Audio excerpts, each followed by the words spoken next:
Chicken, mutton கறியே தோத்துருங்க. அந்த அளவுக்கு செம்ம ருசியில பிக் ஸ்டைல்ல கொண்டக்கடலை கிரேவி. வாங்க எப்படி பண்ணலான்னு பார்க்கலாமா? ஃபர்ஸ்ட் ஒரு ஜார்ல தேங்காய், கிராம்பு, பட்டை, கல்பாசி, சோம்பு இது எல்லாமே சேர்த்துட்டு நல்லா பேஸ்ட்டாக அரைச்சி வச்சுக்கோங்க. அப்புறம் ஒரு குக்கரில் 5 teaspoon oil, 5 teaspoon ghee add பண்ணிவிட்டு நல்லா வதக்கி விட்டுக்கோங்க. அப்புறம் பிரியாணி லீஃப், கிராம்பு, பட்டை, ஏலக்காய் போன்ற எல்லா ஸ்பைசஸையும் ஆட் பண்ணிவிட்டு அதோட சோம்பு ஆட் பண்ணிவிட்டு நல்லா கிளறி விட்டுக்கோங்க. Next onion, ginger garlic paste, tomato, green chilli இதெல்லாமே நல்லா ஆட் பண்ணிவிட்டு நல்லா வதக்கி விட்டுக்கோங்க. அதோட மஞ்சள்தூள் அண்டு ஷாப்பில் கறி மசாலா தூள் பாக்கெட்டும் கிடைக்குங்க. அதை ஆட் பண்ணிவிட்டு அதையும் நல்லா கிளறி விட்டுக்கோங்க. நெக்ஸ்ட்டு நம்ம அரைச்சி வச்சிருந்த பேஸ்ட்டையும் ஆட் பண்ணிவிட்டு அதோட நைட்டு சோக் பண்ணி வச்சுருந்த கொண்டக்கடலையை ஆட் பண்ணிவிட்டு தேவையான உப்பும் ஆட் பண்ணிவிட்டு நல்லா கிளறி விட்டுக்கோங்க. நெக்ஸ்ட்டு க்ளோஸ் பண்ணிவிட்டு 5 6 விசில் வச்சு எடுத்திங்கன்னா அவ்வளோதாங்க.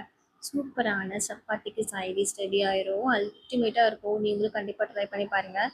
இந்த வீடியோவை மறக்காமல் சேவ் பண்ணி வச்சுக்கோங்க. இந்த மாதிரி மோர் ரெசிபீஸுக்கு நம்ம ஐடியா ஃபாலோ பண்ணிக்கோங்க. Thank you so much.